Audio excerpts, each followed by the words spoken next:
Troisième séance de travail pour une harmonie de voilier dans des tons chauds. Alain Lenost lance des traits vigoureux. Depuis 53 ans, il peint une Bretagne solide, loin de la mièvrerie. La palette est simple, les couleurs vives, les contrastes forts. La vivacité de son geste nous fait frémir. N'est-il pas en train de gâcher sa toile? Il faut équilibrer. Ce mot équilibre me plaît beaucoup parce que je pense qu'un tableau, c'est comme une balance de pharmacien, c'est d'une précision extraordinaire, un peu trop de ceci, un peu trop de cela, et vous vous cassez la figure. Alors, la grosse difficulté en peinture, c'est pas de commencer une toile, c'est de savoir quand elle est terminée. Les couleurs trouvent leur hiérarchie. Une lumière est allumée, augmentée, puis diminuée. Un effet supprimé, la toile accordée. Alain Lenost dit exprimer un geste intérieur. Il appelle sa peinture essentialiste. Essentialiste, pour moi, c'est peindre l'âme des choses plus que leur contour. C'est-à-dire, je ne m'attache pas à la réalité des choses, mais je peins ma vision intérieure, mes états d'âme. Des touches très assurées, très droites, fermes. Oui. Alors ma touche est très gestuelle et elle est justement, si vous voulez, l'instrument de ma vision intérieure. Elle s'exprime comme ça par le geste. Hein. Et bien sûr, j'essaie d'aller le plus possible à l'essentiel, voire à l'essence des choses. C'est la raison pour laquelle j'ai pris cette appellation et déposé cette appellation peinture essentialiste. Et alors, de quelle façon vous construisez une toile? Alors, la construction d'une toile, c'est d'abord et avant tout du dessin, des volumes, du rythme, du graphisme. Ça, c'est la construction du tableau. Mais, si vous voulez, c'est un petit peu la même chose que quand quelqu'un construit une maison, il fait d'abord les échafaudages avant de mettre les rideaux aux fenêtres ou les fleurs au balcon. Alors donc, si vous voulez, la construction, elle est un peu cubique, elle est un peu tout à fait schématisée, et certainement que le public ne se retrouverait pas dans une de mes compositions au départ, parce que ce n'est pas le but, c'est le moyen.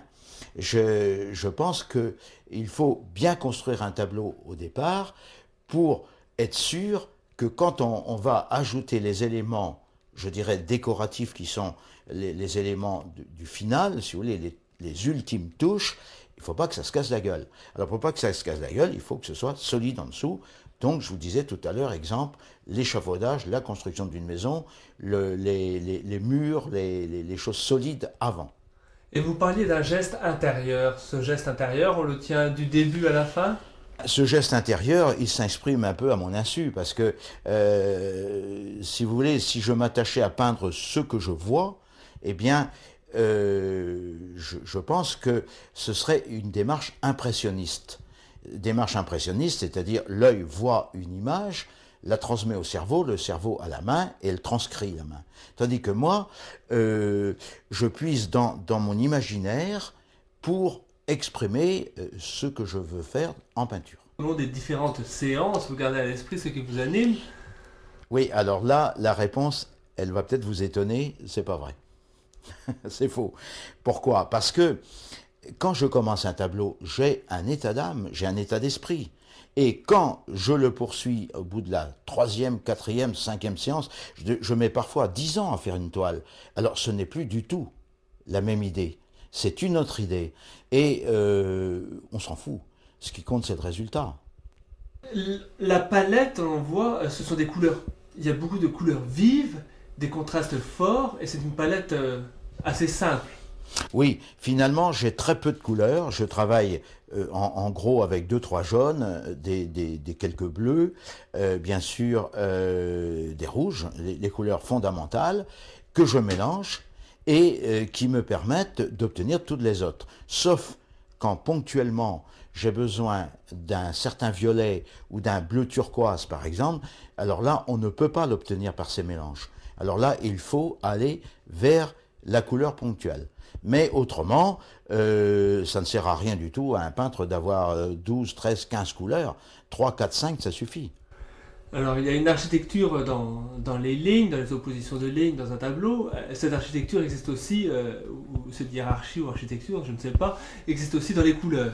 Bien sûr, il y a la couleur. Si vous voulez, on a parlé tout à l'heure de la construction d'un tableau, c'est-à-dire la partie architecture, la partie dessin, structure, graphique. Bon, maintenant, nous entamons l'autre aspect de la peinture, c'est-à-dire la couleur et la lumière et également la matière. Parce que la matière, les effets optiques sont très importants.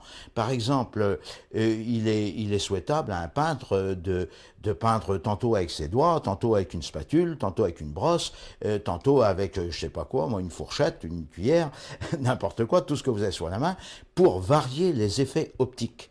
Parce que sinon, vous tombez dans une peinture un peu monotone, toujours trop classique, trop conventionnelle. Il faut se libérer de ça. Qu'est-ce que c'est qu'une bonne peinture alors? Qu'est-ce que c'est qu'une bonne toile? Une bonne toile, pour moi, je pense qu'une bonne toile, c'est quand elle exprime la personnalité de son auteur. Alors, la personnalité, c'est quoi exactement? Eh bien, c'est d'abord peut-être 20 ou 30 ans ou 40 ans, moi c'est mon cas, j'ai plus de 50 ans de peinture. Eh bien, au fur et à mesure des expériences que j'ai pu réaliser au cours de ce plus d'un demi-siècle maintenant, eh bien, j'ai acquis du métier. Et finalement, le talent, enfin, énormément de gens, pardon, ont du talent au départ, mais ce qui leur manque, c'est du métier. Et finalement, quand vous parlez, Renoir disait notamment que c'était plus important que le talent d'avoir du métier. Alors, ce tableau évoque une fête de nuit à Paimpol avec des voiliers lors de la fête des Champs de Marins qui a lieu tous les 2 ans. Pourquoi j'ai pris ce thème? J'aurais pu en prendre un autre, c'est qu'un prétexte, hein, bien sûr. Mais ce thème est très gai, très coloré, et évoque aussi le souvenir des gréements, des vieux gréements, des voiliers d'antan, etc., que j'aime beaucoup, que j'affectionne. Et donc là, je viens de réaliser devant vous un tableau, je l'ai achevé plus exactement, mais il était déjà commencé, il y avait déjà eu plusieurs séances de travail, comme je vous ai expliqué tout à l'heure. Alors, l'achèvement d'un tableau doit se faire d'une manière très spontanée, très rapide. Vous avez pu constater qu'en quelques minutes, j'ai mis les touches essentielles et je suis parti de la touche de lumière numéro 1, la plus forte, et j'ai construit autour de cette touche pour créer un centre optique, ce qu'on appelle l'effet de choc en peinture. Parce que, tel en musique, si vous voulez, il faut quelque part créer une harmonie, il faut équilibrer. Ce mot équilibre me plaît beaucoup parce que je pense qu'un tableau, c'est comme une balance de pharmacien, c'est d'une précision extraordinaire, un peu trop de ceci, un peu trop de cela, et vous vous cassez la figure. Alors, la grosse difficulté en peinture, c'est pas de commencer une toile, c'est de savoir quand elle est terminée. Et parce que je confesse simplement que je ne sais pas toujours quand elle est terminée. Et pourtant, vous parlez d'un équilibre, et pourtant les gestes, on ne peut pas parler de gestes minutieux, ce sont des gestes précis, mais qui sont donnés très franchement. Oui, parce que c'est mon tempérament. Je suis breton et automatiquement, je suis direct, j'ai ce franc-parler quand je m'exprime de cette même manière, c'est dans ma nature. Est-ce que, on y reviendra peut-être tout à l'heure, mais au niveau de la construction des droites ou des courbes, des oppositions qu'il peut y avoir, des contrastes, est-ce que vous voyez quelque chose de breton au niveau de votre façon de peindre? Oui, quelquefois, pas toujours. Disons que certaines toiles m'amènent à des courbes qui sont réellement issues qui sont mes origines celtes. Hein, des courbes contre courbes, ça dépend des époques, ça dépend du thème aussi. Hein. C'est vrai que la Bretagne est pour moi quelque chose d'absolument essentiel. Je revendique haut et fort mon identité bretonne et mon combat d'ailleurs en peinture, si j'ai voulu être peintre, c'est pour me battre pour la Bretagne. Alors on peut dire que depuis 53 ans vous peignez la Bretagne. Oui. Quelle Bretagne vous peignez? Ah ben quelle Bretagne, la Bretagne que j'ai dans le cœur. bien sûr, mon identité bretonne. Et on vous a présenté comme le peintre de l'âme bretonne. C'est d'ailleurs le nom d'exposition de Saint-Servais cet été. Qu'est-ce que l'âme bretonne? Alors, peintre de l'âme bretonne, d'abord, je ne suis pas le seul peintre de l'âme bretonne, puisque Yann d'Argent, bien avant moi, au XIXe siècle, était déjà, je pense, un peintre qu'on peut qualifier de l'âme bretonne. Il y en a eu d'autres. Et je pense que ce sont les peintres qui consacrent la plus grande partie de leurs œuvres à traduire ce que j'appellerais l'âme bretonne, tout simplement. C'est-à-dire l'identité bretonne, les paysages, la lumière bretonne, ce qui est tout à fait caractéristique de notre région. Traduire les paysages bretons et les traduire d'une façon bretonne? Traduire d'une manière personnelle. Quand on est breton ou breton de naissance ou breton de cœur, parce que moi je vois pas trop la différence, j'ai autant d'estime pour quelqu'un qui se dit breton alors qu'il a aucune attache de sang avec la Bretagne. Sur les visages de bretons que vous peignez, on peut sentir une détermination, une concentration, une ténacité et un peu d'austérité. Oui, c'est vrai que la Bretagne n'est pas un pays à l'eau de rose du tout. C'est pas la douceur angevine. Nous subissons des tempêtes, nous avons un climat assez rude, et aussi le visage des Bretons est marqué par le climat, mais aussi par toutes sortes de problèmes par le passé, si bien que quand j'étudie un paysan ou un marin, c'est toute sa vie que je vois. J'ai à Saint-Servais à l'heure actuelle, en exposition, une vieille bretonne que j'ai observée dans les Landes, dans le Finistère Sud, dans une lande, elle gardait ses vaches. Son visage, c'est tout un poème. Et on voit toute la misère de ces pauvres gens. Comment s'est faite cette découverte de la Bretagne pour vous et quand vous êtes-vous senti peintre breton? Découverte de la Bretagne, c'est comme... moi, je suis né dedans, je suis tombé dans la marmite en naissant, puisque tous mes gènes, toutes mes origines sont complètement bretonnes du côté de mon père et de ma mère. Donc, j'ai pas grand mérite à traduire la Bretagne, puisque je la vis, je la sens depuis ma plus tendre enfance. Mais certains s'affirment peintre tout simplement. Vous pouvez vous affirmer peintre breton. Ah oui, bien sûr. Je pourrais très bien faire de la peinture pour amuser les gens et pour m'amuser moi-même. Et puis bon, pourquoi pas pour faire du fric, pour gagner ma vie. C'est vrai que aussi il faut bien que je mette du carburant dans ma voiture, sinon je tombe en panne d'essence. Donc il faut quand même que je vende mes toiles.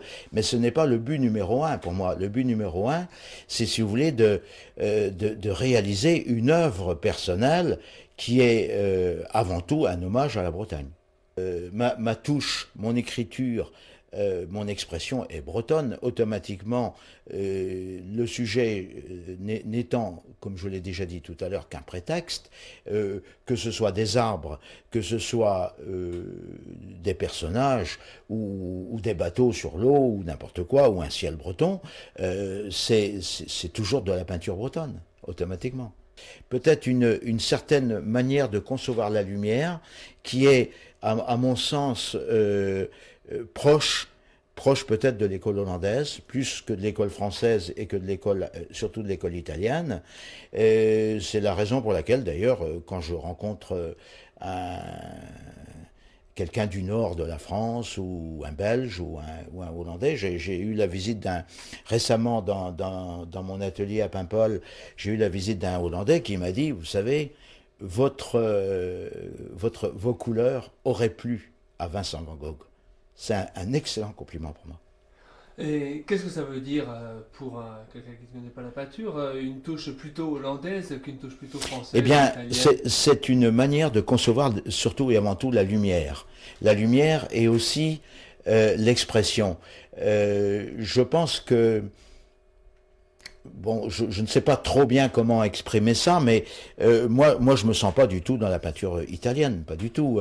Je l'apprécie en tant que panneau décoratif, où travaillent Botticelli, etc. Ce sont d'excellents peintres que j'adore, mais mon cœur ne va pas vers ces gens-là.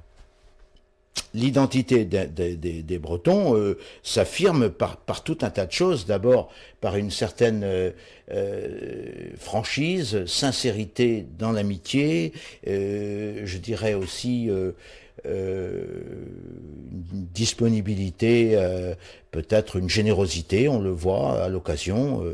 Je sais pas, c'est ça l'âme bretonne. Dans vos toiles, on sent un amour de la Bretagne. Bah, j'espère.